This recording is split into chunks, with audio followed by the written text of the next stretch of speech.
Lalim.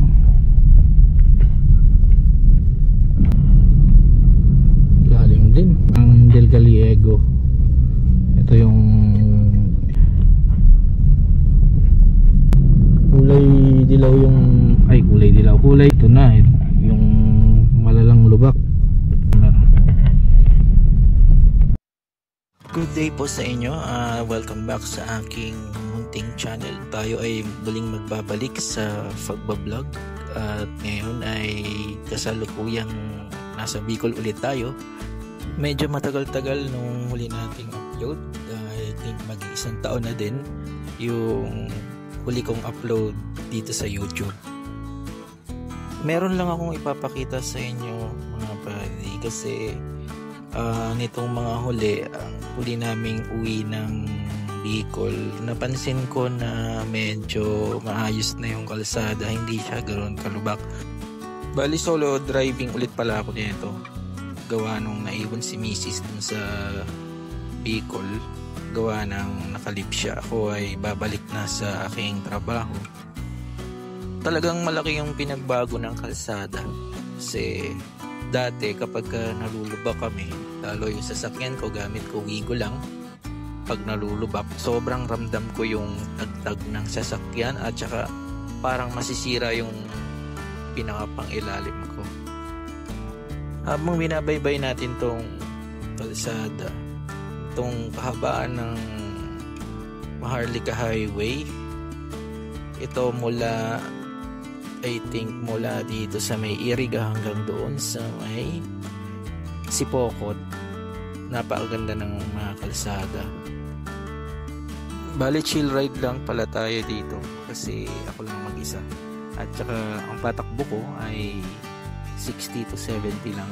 Hindi tayo naglalagpas ng 80 to 100 kasi nga delikado. At umuulan na rin sa mga oras na yan. Naabutan na ako ng ulan dyan sa may bandang Milaor. At hanggang dyan papuntang Pamplona ay puro ulan na po ang inabot natin dyan. At bago nga pala natin pagpatuloy itong video na to, makikisuyo sana ako sa inyo na baka naman pwede nyong i-like, subscribe at share yung video na to para naman makatulong sa ating munting channel. Ilang saglit pa nga ay mararating na natin dito ang arko ng Libmanan.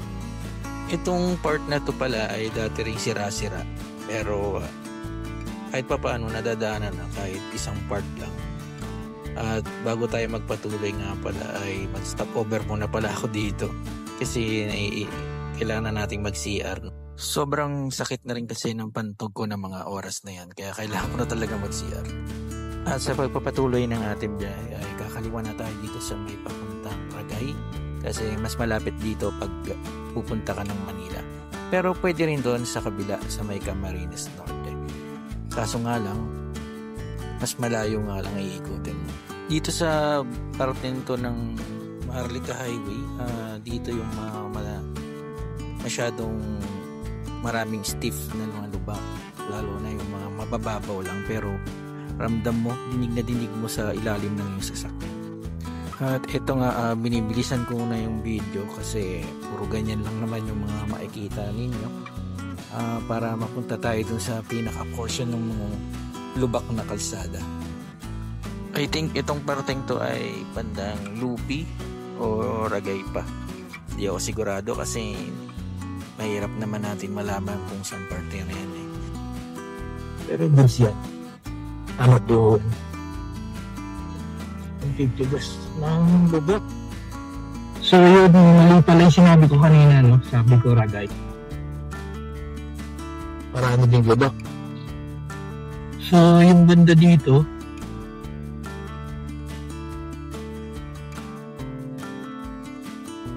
dahil lang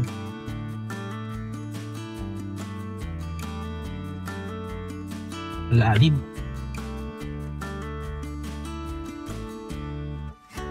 Lalim din. There's ba kasi ito eh. Takot.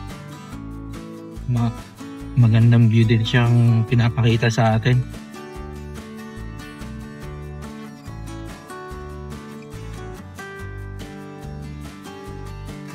kotse na nasa harapan natin.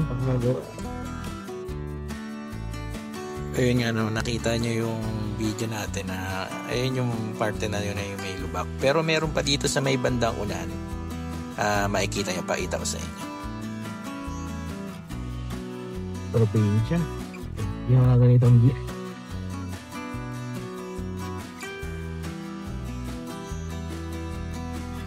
Hindi na siya yung karen, pero hindi na gano'ng kalala. Medyo eagles ka lang dito kapag just long drive mo, hindi ka sanay. Ito. Ganda na yung kalsada. Talagang ang Del Gallego. Ito yung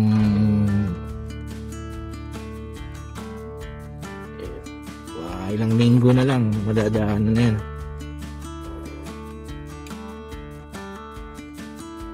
Meron yata nasiraan, hindi ko sigurado.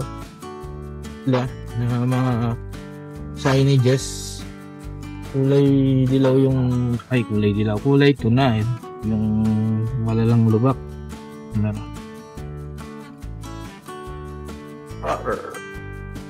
Yeah. Ang pagdating dito, nag-traffic.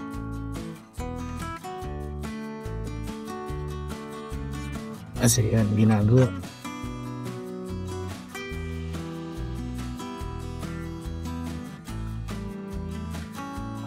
At ayun na nga, no, paglagpas natin doon sa lubak na pinakita ko sa inyo kanina, medyo hindi na ako nakapag-video niya ng maayos-ayos kasi sobrang tagtag sakit sa braso, no? So, ganyan-ganyan na lang muna ipapakita kasi. Calauag, Quezon.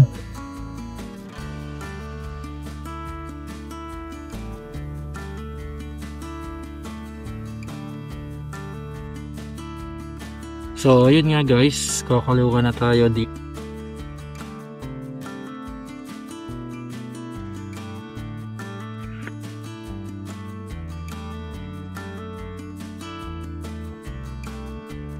Sabi mo na, pagkigyan mo.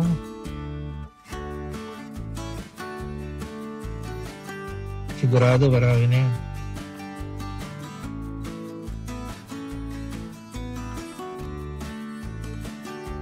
Rating na rin natin tong...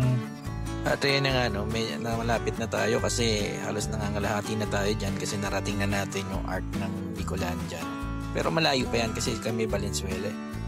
Pero sa pagkakaalam ko parang ayan yata yung kalahati. Itong part na to ay ito lang yung naipakita ko sa inyo, ano, kasi hindi na ako masyadong nakakuha ng mga shots na mga ganda dyan kasi kailangan mag-focus sa pagdadrive kasi padilim na. May mga lubak na pa rin ako nadaanan bandang Calauag, Quezon going to Gumaca. Pero hindi ko na siya nakuhanan kasi nga madilim na at saka lobat na rin yung aking GoPro ng mga oras na yan. Puro takbo. Aray. Pati ng ilong ko.